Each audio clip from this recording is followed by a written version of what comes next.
Welcome to the live question session for moral psychology. It's wonderful that you're here. I have got some questions in advance, some very good questions, but of course it's also very welcome if you would like to add questions as we go. So please do that, and I'll try and pick them up in the chat here associated with this live meeting. All right. Sorry, I'm in the wrong place here now. Here we go. So Emily, you started, Emily C. You said, I cannot remember where we're supposed to post our questions, so I hope this reaches you in time. Emily, you did brilliantly because you posted it in exactly the right place. So the place where Emily posted her question is where you also should be posting questions as well. Thank you very much for that. So you're in the moral psychology team, you're in the live meeting channel, and there's a sort of a note about each of the live meetings. So this is the one for week 7. What Emily did is reply to that note with her question, and that's the absolutely optimal way to do it. That's absolutely optimal. Thank you for that. The other thing about Emily's question is it actually came in on Wednesday, which is extremely helpful for me because I like more time. I'm not much of a last minute person, thinking on the feet type of person. I'm a bit slow. So thank you. That's very good. However, on the whole, I think if you just email me, that's fine too. If you don't want to post it here, that's okay. Or you can post it anywhere else and I will probably track it down and find it. But if you post it here, that's tip top. Hang on a second though, Emily, you were asking a substantial question. No? All right. Emily, you were asking a substantial question. I should say as well, I say this every time, if you would like at any point in the session to shout out, do that. Feel free to put your mic on and shout something out. And feel free as well at any point in the session to just type something in. If you prefer to type, that's absolutely fine. Interruptions and questions as we go are very welcome. So Emily, there's a series of questions. I'm going to take this one first. Please may you unpack or explain the question for exercise 3. Yeah, that's a good question. All right, so it's, could scientific discoveries undermine or support ethical principles? I'm not super happy with this formulation. So Emily, first of all, what do I mean by principle? Well, later you're going to ask me a question about Kamm's principle, which roughly speaking says that there are cases in which distance is ethically relevant. There are cases in which I may have a stronger duty to help someone nearby than to help someone who's much further away. So that would count as an ethical principle. That's very good. Okay. But I'm still not very happy with the question. So I thought, how else might I have formulated this? And I might have said this. Is there any route to knowledge of an ethical principle's truth or falsity, which non-trivially depends on premises known through scientific discovery? So in some ways, I prefer this formulation, but there is a problem here. So this essentially captures what I'm after, the way I would interpret this question. The problem is this. I know that some people here will have a form of global skepticism about knowledge, or they'll be global skeptics about knowledge of ethical principles. So they might say, look, it's impossible to know any ethical principles. And I don't want to argue with you. So that could be a very interesting argument in a different context. But for the purposes of moral psychology, that's not really interesting. That's more like metaethics. So the downside of this formulation is that it kind of rules out discussion with people who have different views than me in metaethics. So I don't want to formulate it this way. So what I've done, Emily, is I put the question like this. It's kind of a bit like bring your own question. So you've got to work out a way of formulating this question that gets at something interesting that's relevant to moral psychology. If I were going to expand it, I personally would expand it like this, but that's because I'm prepared to accept for the sake of argument that it's possible to know ethical principles.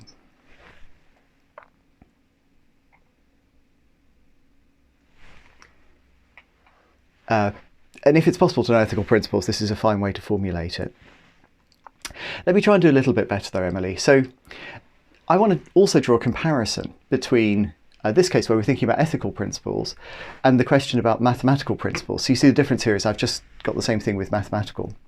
So I think another way to think about this question is to say, well, look, in the case of mathematics, it would be surprising if the answer to this question were yes. Right? Now, it could be surprising because, of course, there are now mathematical discoveries which are made in ways which don't always involve proofs. which don't, or not, at least not humanly comprehensible proofs. So it's possible that the answer to this question is yes, but it's kind of surprising. It's kind of surprising, and it would need lots of qualification. Some people think of ethics like mathematics, in which case it would be surprising if discoveries about moral psychology are relevant. Other people, though, might think about ethics as more like psychology. The subject matters of the two are, I think, in some ways quite similar. So this question here, I think the answer to this question is trivially yes, right? The only way to do psychology is via a mixture of philosophical and scientific reasoning. You can't do, neither of those can really survive by themselves. So if you think of ethics as more like psychology, then the answer to this question is going to be yes. All right. Now, the last thing, Emily, that might help to clarify this is to talk about methods for answering it. So sometimes it's easier to see what a question's getting to if you think about methods to answering it. So here's a method for answering it. Go through your favourite ethicists, or invent some in case you haven't done ethics before. Just find some people who seem like they're quite good and renowned. Have a look at them. So find an ethicist you like, find an argument you like, and find where it relies on an empirical claim, and where knowledge of that claim turns out to depend on scientific discoveries. So that's what I've been doing in the lecture for this week. That I've been trying to follow this method, and I take it that this method will provide me an answer to this question. That's the idea. But what we will do next week is look at an entirely different method, one due to Peter Singer and Josh Green, which involves using discoveries in moral psychology to undermine the claim that it's possible in ethical arguments to rely on judgments about cases. So this is a much more bolder method, which is supposed to have quite dramatic results. So we're going to turn to method 2 later. All right, so Emily, how am I doing? You said, can I unpack or explain the question for exercise 3? And I've just tried to do that. Are we any better? Yeah, that makes sense. Thank you. Excellent. Thank you, Emily. That's marvellous to hear. That's marvellous to hear. All right. Now, Emily, you have more questions. I'm going to come to those, but I want to go forwards to a question which Hannah asked just after you, because this will actually lead into another question that you asked. So Hannah, this is a great question. Could I explain what I wrote in the postscript on Singer versus Cam? I got a bit confused. I understand that. I think it is a bit confusing, and to be completely honest with you, Hannah, I just didn't expect anybody to get that far through the notes, so I thought I'd probably get away with it. And you caught me out here. Bad lecturer. Okay, so here's what I wrote. I'm not going to read it. It's better to try and explain it. So Hannah, try this. The question is whether scientific discoveries could undermine or support ethical principles. And there's a standard approach and there's a weird approach. And the standard approach is to identify one or another abstract form of argument. And the abstract form of argument aims to provide kind of debunking of a claim to knowledge on the part of an ethicist. But what you do is you identify these as rather abstract forms of argument, and then you argue that arguments of this form are useful if you're one kind of person, or that they're not useful if you're another kind of person. And that gives you an answer yes or no to the question at the top. Now, when I was preparing the course over the last week or two, I was very struck by the good literature on this topic, and in particular Kumar, I think, is a rather brilliant philosopher, and the paper by Kumar and Campbell I found just really quite compelling and interesting.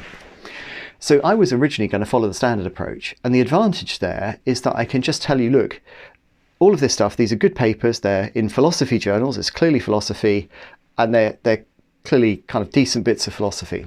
So I'm very safe here. But as I was going through it, I became gradually less and less persuaded by this approach. So then I decided, I'm going to go off and do something weird. But if you're giving lectures, particularly to a bunch of undergraduates, you probably ought to go, on the whole, with the standard approach, right? So you shouldn't really rely on, especially if you're me, right? Just sort of working out what I think about things in this area, very limited knowledge, small brain. What should you do? You probably shouldn't rely on yourself. You ought to kind of go with the flow. On the other hand, if you're giving lectures to undergraduates, you kind of also have to focus on what's important and not just do things because they're standard. So I won't teach you Russell's theory of descriptions because I think that's all based on what turns out to be a mistake about syntax, not entirely, but for the most part. I'm exaggerating. I think there are bits of philosophy that just turn out to be mistakes, even very famous bits. And I think we shouldn't then promote those and teach those because we're not contributing to knowledge and learning. Ah, gosh, tricky. All right. So look, so I decided to take a weird approach because I became unpersuaded by those. And the weird approach I decided to take was this.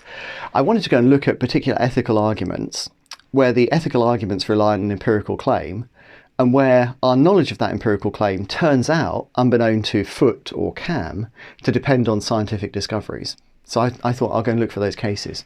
And the reasoning here was that I thought the philosophers have rushed too quickly to identifying abstract forms of argument, and they're just too far away from what ethical philosophers, ethicists, I guess, are actually doing. I think what the ethicists are doing is a bit different from the debunking argument. So I came to the conclusion that this probably wasn't that useful and that this is the way to go. But, sorry, so Hannah, it's a very long explanation. That's what the postscript says. The postscript says, this is what people have generally done, this is what we've done, they're different, and I think this is probably the way to go. But I put that there because I have a bad conscience about this. Really, we should have looked at these people as well. And we could do. Hannah, am I good at explaining the Singer versus Cam postscript, or have I made it more confusing?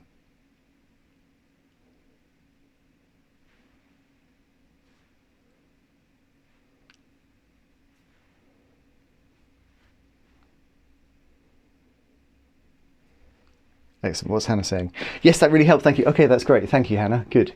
Excellent. So thank you very much. Good question. Now, there's another question that you asked, Hannah, but I'm going to come back to that because what you've just asked relates to a question by Emily and also to a question from Emily. So Emily, I say discoveries in moral psychology can undermine or support ethical principles if Cam's broad approach is not entirely misguided. All right. Now here comes an objection. Emily, you thought that Cam is misguided because Nagel and Waldman discovered that a premise Cam relied on was false. Have I misunderstood? Well, Emily, I think, yeah, I want to say yes, actually. I want to say I think you have, although I'm quite prepared to accept that it was a lack of clarity on my part. So let me try and do better. And I think there's a reason why there's a lack of clarity on my part, actually. When I'm completely clear about this, it's a bit more complicated than I wanted to make out. So I've confused you by attempting, I think incorrectly in this case, to simplify. Sorry about that. All right, here's how I take Cam's argument to work. And Emily, I think you and I can agree about this. So I think she starts with a principle, and the principle's complicated. Here's the first part. Suppose that there is a factor, like distance, which explains why many people confidently make judgments which indicate that moral scenarios differ. So she's thinking here about her near alone and far alone cases where there's a person you can help who's nearby versus a person you can help who's far away. If we make that supposition, then we may consider the possibility that the factors are morally relevant difference between the scenarios, but we're just considering the possibility at this point. The principle goes on, two further conditions. If we can find theoretical justification for this possibility, and if we lack reason to reject it, then it's reasonable to accept the possibility as obtaining. Now, Cam herself doesn't say, this is my principle. This is just my attempt to reconstruct what I think's behind her argument over those two chapters of her book that talk about distance. So I take it that Cam is endorsing this principle. She then goes on and makes what she claims is an observation. Distance explains why many people make judgments which indicate that far alone and near alone are different. So this is her observation. And so if you put the observation together with the principle, what you need then is some theoretical justification, which she claims to provide, I think quite plausibly. And those two things then allow us to conclude that distance is morally relevant. All right, so I'm rejecting this observation. I'm saying this observation is false. How do I know it's false? Because in, I think it was 2012, Nagel and Waldman published a series of 5 or 6 studies in which they deconfounded distance from other factors like personal involvement or the efficiency with which I could help or how far I'd have to go in order to help. And they found that actually distance as such doesn't in any case seem to make a difference to people's ethical judgments. They couldn't find a single case in which distance makes a difference to ethical judgments, even though, and this is interesting, they started by being very sympathetic to Cam's position and considering her views and elaborations on it, I think, very carefully. So my suspicion is that they were perhaps expecting to find the opposite, that distance was relevant, and they found this. But in any case, I think this is the experimental findings are a very sympathetic attempt to support Cam's position, which failed. So here's what we agree about. This observation is false, and therefore this conclusion is not known on the basis of Cam's argument. That's what we both agree about. Now, the reason why I thought this was a case where moral psychology is relevant is because it may be that we're willing to accept Cam's principle, and in particular this first part of it. So the first part of Cam's principle is that we start with a factor which explains why many people confidently make judgments. So we're starting with something which explains ethical judgments. And as long as we're in the business of doing that, it's clear that the moral psychology is relevant, because moral psychology is all about discovering why people make judgments about particular scenarios. And that's exactly what Nagel and Waldman are doing. So my suggestion here is that Cam is relying on a claim, knowledge of which actually, as it turns out, unbeknown to her, depends on doing some moral psychology, doing some, making some scientific discoveries. Now, she thought that she could get away with a kind of sort of guesswork to support this principle, in effect. I'm not using that term pejoratively. I think guesswork is very important and, of course, is essential for all kinds of research, including scientific research. So she thought quite reasonably that she could get away with guesswork to support the observation, but it turned out that she couldn't. We needed this repeatable observation in the end. There we go. All right, so this is why you and I disagree. So I just see that Alex has asked a question. I'm very excited, Alex. I'm going to come to that in a second. This is why you and I disagree. So the thought here is this. If it wasn't for Nagel and Waldman, we might have thought that we knew Cam was right about distance, A, and B, if we accept Cam's principle, then there's a natural role for discoveries about moral psychology, because they tell us about why people make judgments.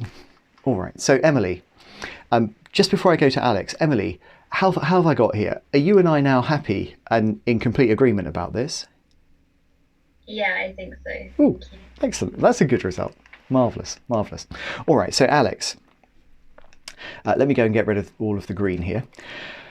Why is the Nagel-Waldman study not simply showing evidence in favour of distance, a lack of evidence in favour of distance being a factor? You're presenting this as negative evidence, but I cannot quite see why. Okay, very good. So Alex, there's two things to say here. So the first thing to say is that I think, strictly speaking, you're right, and that Nagel and Waldman themselves will say that as well. So we'd have to restrict this. Strictly speaking, what Nagel and Waldman show is that in the cases that Cam considers, and other cases that other people have thought might be relevant, we don't find an effect of distance on ethical judgments, right? But that's not to say that there wouldn't be an effect in other cases, and that's something that Nagel and Waldman themselves say.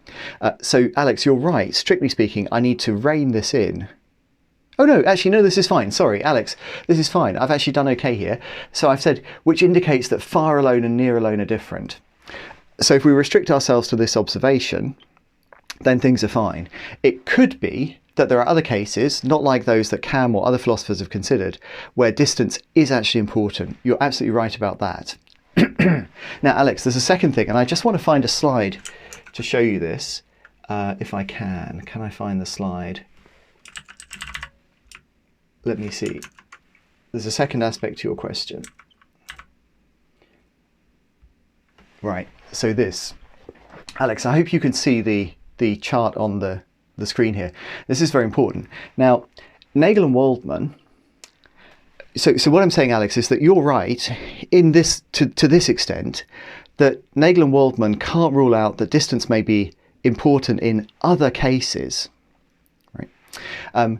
But what you wouldn't be right to say is that even in far alone, near alone, all Nagel and Waldman did was fail to find evidence of distance being a factor. That wouldn't be true, because what Nagel and Waldman did was to look at an interaction between cases where they treat distance and a confounded factor as both potential factors, and then they look at the effect of either of those factors on judgment.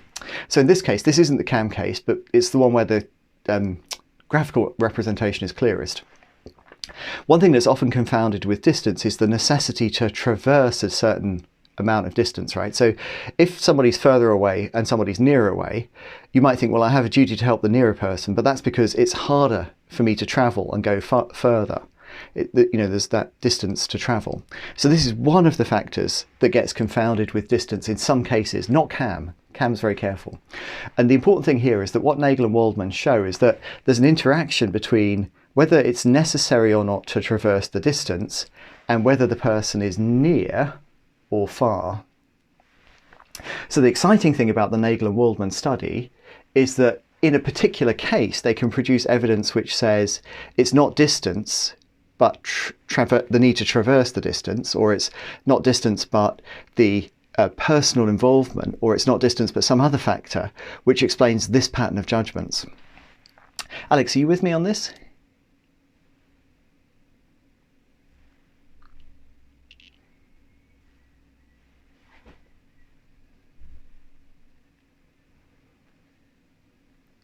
Okay, great. Very good. So we've got to be very careful about negative evidence. Alex is right to say we don't want to say just because there's a lack of evidence we can say there's an absence. What Nagel and Waldman allow us to do is to say that in many cases, including CAMs, distance is not influencing judgment, and that's because of the interaction. So they're not just providing negative evidence, but Alex is right that we can't rule out the possibility that distance may be a factor in other as yet unstudied cases. I think that's right. I think that's right. And in that case, we might go back and, revisit Cam's argument. Whew, that was exciting. Excellent. So Emily, you say it seems like Cam is claiming that we should be more morally concerned with helping in the near distance than the far distance. Now, this isn't quite right. So Cam is this marvellously subtle person, and you'll notice that I'm very careful not to say what Cam said. Because I don't know exactly what her view is. It's so subtle. It's so subtle. I just couldn't possibly understand all of the different ramifications. But I know from having dealt with philosophers over the years that there are these philosophers, and they present these views, and any time you try to state the view, there's always some further qualification to be made. It's like it has a kind of fractal structure. And I think that's the case with Cam's view as well. But look, this is close enough. But Emily, because what you're really asking is different. Does she draw this from scientific discoveries? You said, I thought her experiments did not draw on scientific discoveries, but justify the theory that she promotes. Now, you're right, this is how Cam presents herself. So she presents herself as offering a series of, as you say, thought experiments. That's an odd term, isn't it? Because, an experiment is something that's supposed to be repeatable independently of a particular person. But thought experiments on the whole are kind of, they're not experiments, are they? Anyway, there you go. I don't see how she would say that scientific discoveries could undermine one's ethical principles. I'm a bit lost. So Emily, I think you're mostly right here. I suspect that Cam would be, very unhappy. So I don't know her at all, so I didn't write her and ask her about this. But if I did write her and ask her about this, I think she'd probably knock it right down. She'd be entirely unimpressed, is my guess. And you're absolutely right as well that in her writing, she's not drawing on any scientific discoveries in these chapters. That's exactly right. But so what? Why am I asserting the contrary? Well, she clearly depends in her argument on a principle, she clearly depends in her argument on facts about which factors explain why people make judgments. She depends in her argument on which factors explain why people make judgments about moral scenarios. And in particular, she argues at great length that distance is a factor which explains why people distinguish between certain moral scenarios. So although she herself is using, I would say, guesswork here, thought experiments if you like, a series of thought experiments and guesswork to answer that question, nothing wrong with that, that's often the right way to go here, it's perfectly proper and appropriate for us also to use scientific methods to try to understand why people are answering questions. And indeed, my suggestion here is something like this. There's an awful lot of things that we don't bother with scientific experiments for, because it seems like guesswork is likely to suffice. And since scientific experiments are incredibly expensive, there's only a very small number of things that we should actually discover through scientific research. Nearly everything has to be based on guesswork. So guesswork is very important. It's just that in the case of Cam, the guesswork became so elaborate that it seemed a good idea to do the scientific research. And then the scientific research was done which directly answered a question that Cam herself was also answering. So Emily, it's true that she doesn't draw on scientific experiments. It's true that she probably wouldn't agree that scientific discoveries are relevant here, but it seems to me that she ought to agree, and I'm going to keep arguing about this till somebody really shows me why not, because she's making a claim about why it is that people make judgments. And if you're making a claim about why people make judgments, then you're open to somebody coming along and discovering something about that. How am I doing, Emily? What's behind this? Have we got a deep disagreement, or are we there? Just to be sure, so her theoretical justification for distance being a factor is based on guesswork? Yes. Okay.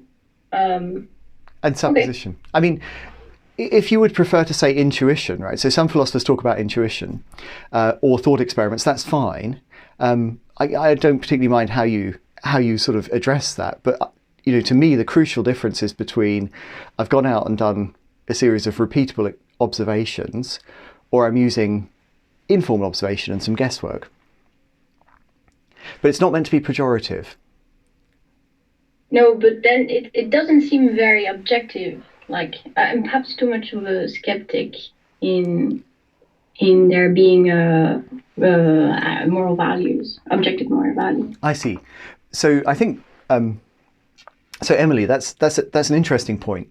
So David Lewis, famous metaphysician, and a great philosopher. So he's a figure. I mentioned David Lewis because he's a figure I think everybody thinks is, this marvelous figure. He says, an intuition is a guess. An intuition is a guess. And I think that's exactly right. An intuition is a guess. Audi says that intuition is essential for all of philosophy, nowhere more so than ethics. Put those two things together, it's guesswork. That's what philosophers are mainly involved in. They're mainly involved in informal observation, guesswork, and reasoning about consistency of different views. Those are the philosophical methods that we have.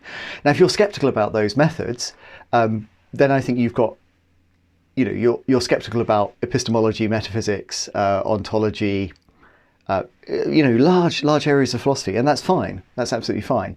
But that takes us into a completely different discussion. So my suggestion is that it's reasonable for us to think that guesswork can actually be quite useful and can lead us to discoveries, and therefore it's reasonable for us to take Cam seriously.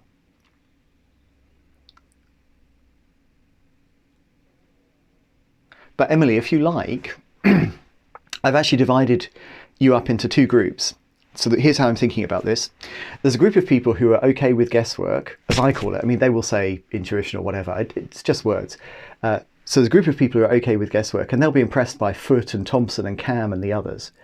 So in order to engage with you, what I think I ought to do is go through their work fairly carefully and to see where, if anywhere, the scientific discoveries are relevant. And what we saw is that with Foote and Cam, it's fairly clear that they must be. And with Thompson, it's sort of hard to see how they could be. But then there's another kind of philosopher. So if you're in the second group, maybe this is you, Emily, you're really skeptical about guesswork generally. and particularly in ethics. Now, in this case, you have a disagreement with people in the first camp about ethics to start with. What's interesting to you is that Singer and Green have offered arguments from moral psychology which are supposed to actually support your position. They're supposed to support your skepticism about guesswork. So what Singer and Green are arguing, in my words, is that you can't rely on guesswork in doing ethics. Now, I'm making that a bit cruder than it really is, but that's what they're arguing. So Emily, the next lecture should then appeal directly to you, because that's attempting to support the view that you have via the use of discoveries in moral psychology. What do you think? Yeah, thanks a lot then. Yeah, okay, good. Thanks. Yeah, sorry about this. It is a long one. Look, my thought is not everybody's going to go with Foote, right? So I think Foote's kind of interesting, and I'm really captivated by her arguments, but a lot of people won't be, and that's fine if you're not, right? Same thing with Cam or Singer. To be honest with Cam, I must admit, I feel torn. It's beautiful and elegant, and the argument is just sort of draws you in, right? But I really have trouble with the whole approach, the guesswork being used to that extent. So I am sympathetic, Emily, if you don't like the Cam. But then there's other approaches and other ways, so it doesn't really matter if we don't like any of those approaches. The important thing is that we consider a range of options where moral psychology might be relevant. All right. So Hannah. So I think Alex, Emily, we're okay so far. Now, Hannah, we've come down to Thompson. So my suspicion here is that you're actually quite interested in Thompson. And this is really a question just about Thompson. So you say, it's a reworking of Thompson's proposal that what matters is whether harm was going to happen anyway, and one is morally obligated to reduce the amount of harm caused. And therefore, Frank, this is the person on the trolley in the Thompson story, Frank is morally obligated to pull the lever, cause the trolley to hit one person rather than 5, but David, who's the transplant surgeon, cannot cause any harm to it's not actually a patient, it's me, right? A perfectly healthy person who doesn't need any treatment. David, who's the surgeon, can't just cut me up and use my organs in order to save the lives of 5 of his patients. So, Hannah, the first thing is, I'm not super sure what reworking is, but I'm going to say, I'm going to assume that by reworking you mean another way of saying, right, a way of formulating that gives us essentially the same claim again. Is that roughly right, Hannah?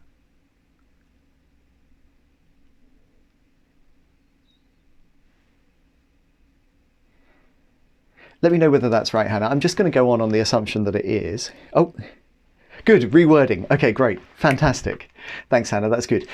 I just wanted to be really sure about this. All right, so Hannah, here's your claim. Your proposed claim, which is a rewording of Thompson. What matters is whether harm was going to happen anyway, and one is morally obligated to reduce the amount of harm caused. And now I'm interested in this, Hannah, because I'm not super confident here. So I wanted to answer this question, partly in order to see whether somebody who might be already quite expert on ethics can say, Steve, you've got something wrong here. So Hannah, I want to say this is different from Thompson's view. And I want to draw your attention to 2 things that Thompson says, which I think conflict with this. The first is, what matters in these cases in which a threat is to be distributed is whether the agent distributes it by doing something to the threat, or whether he distributes it by doing something to a person. So Thompson.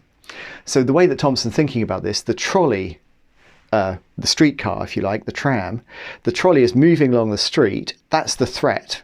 The trolley itself is the threat. So it's okay for me to move the trolley, but it wouldn't be okay for me to take a person and put the person in front of the trolley in order to stop it. That's what Thompson's saying. So I think Thompson is actually distinguishing her position from the one that you suggest here, which I think is closer to a sort of doctrine of double effect type view. So is it that you are you're intervening in the causal order, or are you letting things take their course, right? And actually, interestingly, Waldman and colleagues have a view which Hannah I think is a bit close to this.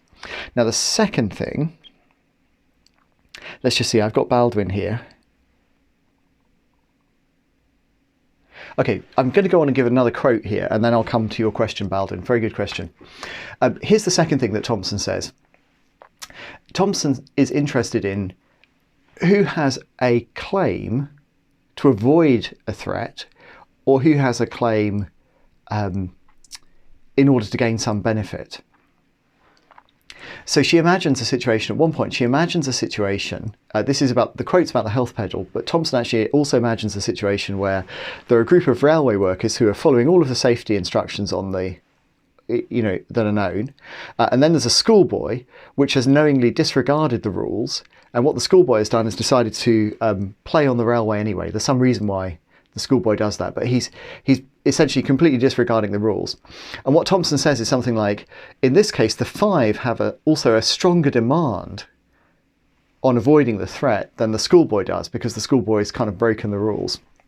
And the same thing if we change this around. So she uses a health pebble to change the trolley situation where you're going to die to a converse situation where you're going to be saved, otherwise has the same structure. So brilliant.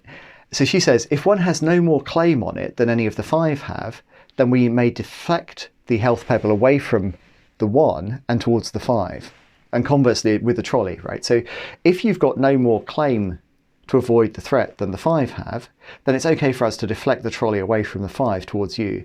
But if you've got a special claim not to be killed by the trolley, a claim against the threat, then, says Thompson, it wouldn't be okay. So it seems to me that Thompson's view involves at least two factors, probably more. One is whether you're distributing by intervening on the threat or on the person. And the other one is what kind of rights you have with respect to the threat, whether you have a greater claim on avoiding the threat than somebody else. And so that's why I think that her view is quite different from yours. I think that your view, in effect, is saying it's in some ways it's close to Foot, because Foot thinks it's one thing to help and it's another thing to harm. And so if something's going to happen anyway, you're in a position of helping, not in a position of avoiding harm. So in a way, I think what you're saying is closer to Foot. So Hannah, I say no. What do you think?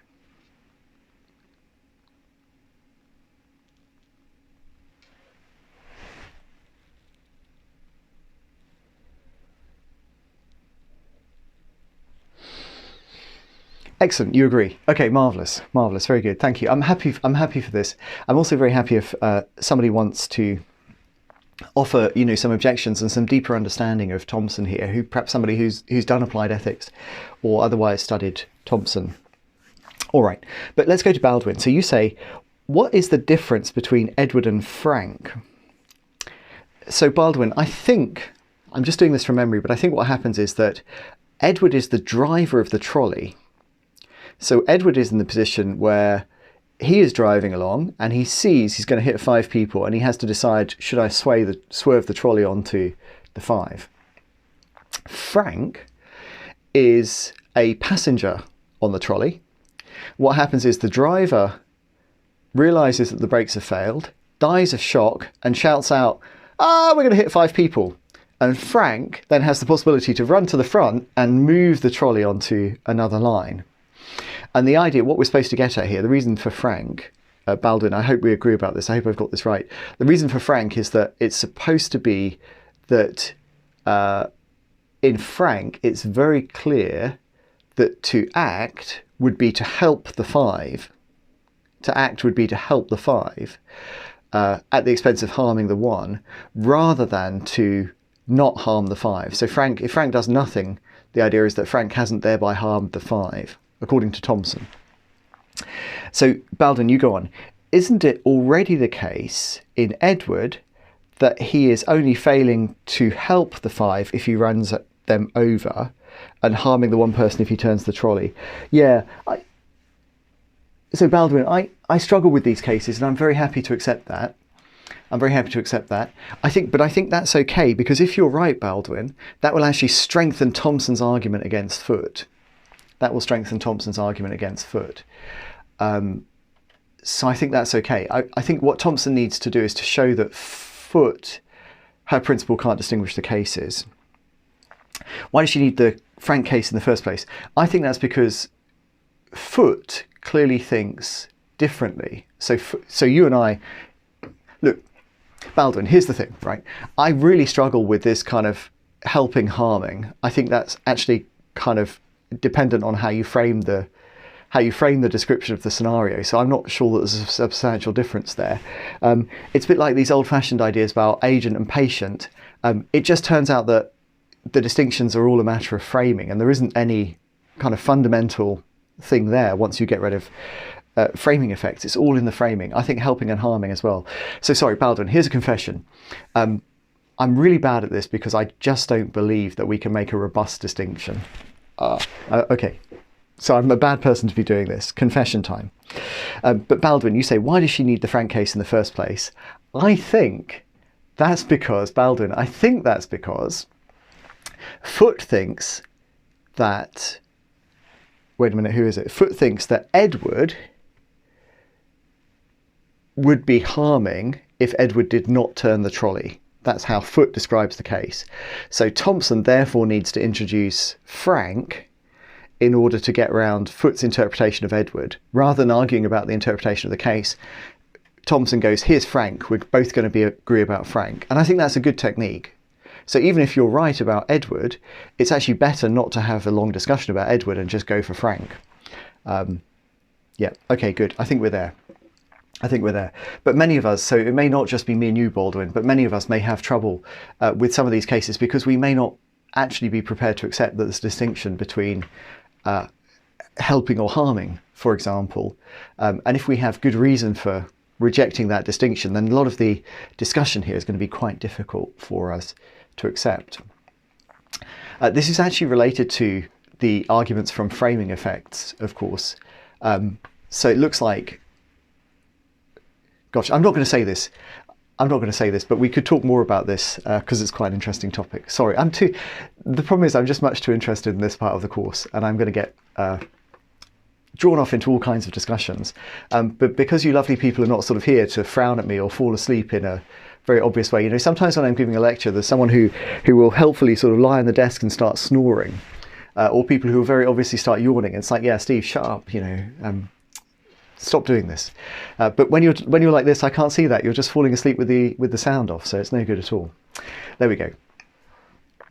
Tim Crane, actually, famous philosopher. I once gave a lecture at a conference, and Tim Crane came up to me afterwards, and he said, "Oh, Steve, that was great. I really enjoyed that. You know what? I fell asleep in the second half." And I thought, well, that is one way to enjoy it, isn't it? You know, if I'm helping young people to sleep after an exciting evening or whatever, that's good. Anyway, Isabel, you said. You offer an objection. Now, Isabel, you've sent me a series of questions and we're going to talk more about this. What I'm going to do is just to share with the audience of people who are still here, those of us who are awake, one thing which you offered as an objection, because I think this is an important qualification to something earlier in the course. The other thing I want to say in connection with Isabel, so this is actually about moral disengagement from week 3. We discussed this in week 3. What I'm going to do with the questions, you're very welcome to ask questions about any part of the course, and I'm just going to take questions about the most recent parts of the course first and come to the other ones later. When I'm discussing philosophy with you, I will often say to you, look, I'll accept that for now, but I reserve the right to come back and object later. And I encourage you to do the same. You're welcome to object to things from earlier in the course, and that's very welcome. And in this case, you can see indeed that it's very helpful, right? Isabel's got a good objection here. Emily, you've just woken up. That's marvellous. Okay, welcome back. Welcome back. I hope you had a good snooze, a refreshing snooze. Good. Now, so Isabel says, contrary to me, moral disengagement would not support that moral intuitions can be a consequence of reasoning from known principles. Right. So I said this, and Isabel, you're the first person to challenge that to me. So thank you for this. And the trick is known. And I think Isabel's right, because the kind of principles that are involved in moral disengagement are principles like this. Some people have to be treated roughly because they lack feelings that can be hurt.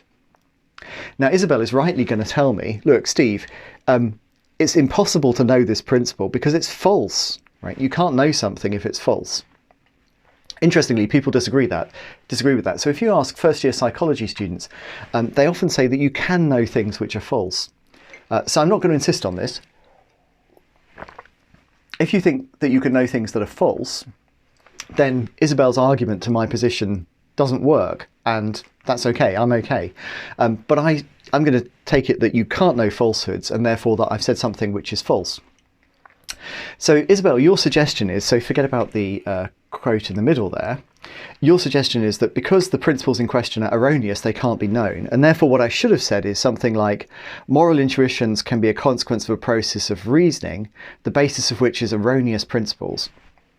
So all I want to say, Isabel, in response to this is that I think that you're right, but I want to make a slightly different modification.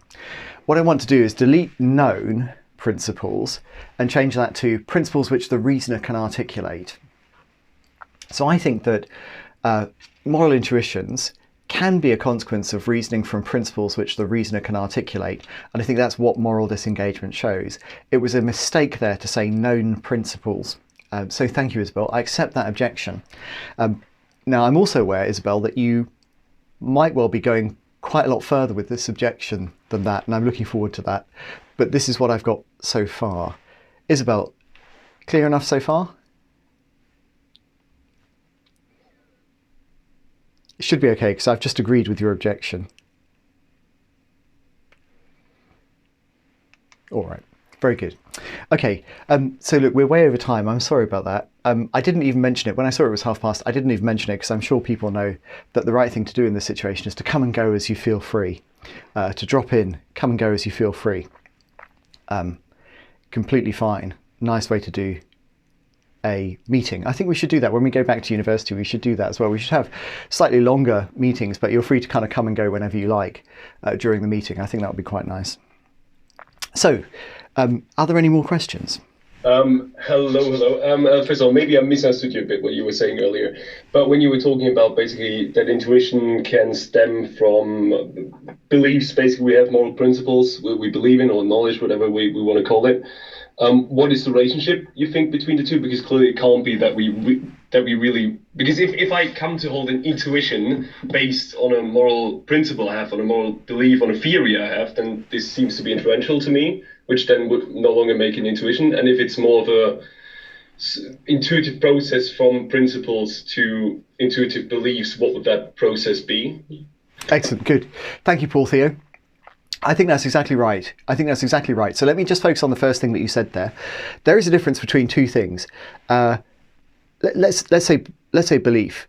So there's a belief that you arrive at on the basis of inference from a theory. So for example, let's suppose that you're convinced in advance that in some cases distance is morally significant, and also you think to yourself, well, this is a case where distance is morally significant. Therefore, I should help the near person in preference to helping the far person. So that would be a case where the belief, I take it, is not a piece of guesswork, but based on a principle. I want to contrast that, Paul Theo, with another case, which is where you and I are invited to look at two scenarios and then to form a judgment about, how bad it would be in this case and how bad it would be in that case not to provide assistance. Now, I take it that the way that Cam, Foote and Thompson all work, although they're quite different, I think, the argument and the strategies, I think they all agree about this. What's supposed to happen is that you're supposed to, in this case, be able to form a view about the matter which doesn't involve inference from any theory. So I think here that what that belief there is something which, if it's justified, is non-inferentially justified. It's not supposed to be an inference. Paul Theo, are we agreed about those two cases? Yes, on that note, I completely agree. Excellent. I was more about earlier, maybe I misunderstood you there. So the idea that with moral disengagement, the idea that we can have intuitions which stem in some way from reasoning, that was just a point where I wasn't quite sure how that worked. Oh, sorry, I'm so sorry. I'm so sorry. Small brain. Let me just go right back there. I don't know why I want to go back there. I just feel happier if I've got it in my... So this is in response to Isabel's question. Bear with me. That's right. Sorry, Paul Theo, let me go slowly here. So you're saying... sorry, I've gone too far back actually. So I'm saying moral intuitions can be a consequence of principles which the reasoner can articulate. Sorry, Paul Theo, give me the objection. Yes, basically my idea was that to me seems very much like inferring. So if I have a moral intuition, in that case, is sort of belief, an immediate belief I feel strongly about morally, but I have that belief on the basis of adhering to some grander moral principle. I know, for example, consequentialist principle. Then to me that seems very close to the idea that I'm inferring from my theory a concrete belief, which then to me is an inferential belief, so no longer an intuition. Yes. Okay. Thank you. Okay, I've got it. Thank you, Paul Theo. I'm sorry. I've been very slow here. So I agree with you. That's right. The term moral intuition is coming up in at least 3 ways in this course. So the beginning, we talked about unreflective moral judgments. And that's what I'm trying to get at here. And you're absolutely right here. You're absolutely right here that, so if I characterize moral intuitions as unreflective moral judgments, and then I want to say they're principles that the reasoner can articulate, it seems very implausible to suppose that they are actually unreflective after all, even if they happen very quickly and there isn't, some process of reasoning. They are, in a sense, inferred. Yeah. Thank you, Paul Theo. That's good. All right. Gosh, this is really nice work. So you and Isabel, between you, are really wrecking my argument from moral disengagement in a marvellously constructive way.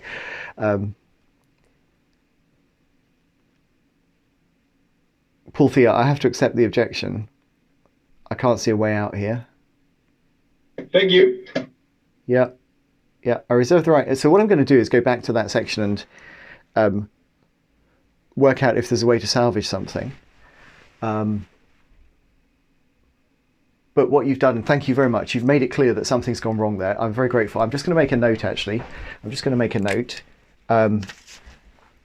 Thank you very much for this. Also, actually, if you come, the main reason why I also asked this was in general because for some other thing I'm writing, I'm very much looking right now into the idea of moral intuitions being sort of influenced by sort of theory beliefs we have. Mm-hmm. So if you find anything else, or if you know of anything else on that sort of subject, I'd be always very happy to get that. Thank you, Paul Theo. All right. Well, look, I'll have a think while I'm revising it. So what you've done now, I basically thought case closed on this. And when Isabel gave me this objection, I thought, all right, I need to do a bit more work to tidy this up. But it'll probably be okay, although I'm a bit worried about where Isabel might be going with her objection. But now that I've got Paul Theo's objection, Paul Theo, I have to go back and think a bit harder about moral disengagement. And therefore, I might well come across something that's useful to you. And if I do, I will let you know. I will let you know for sure. Thank you for that. Appreciate it.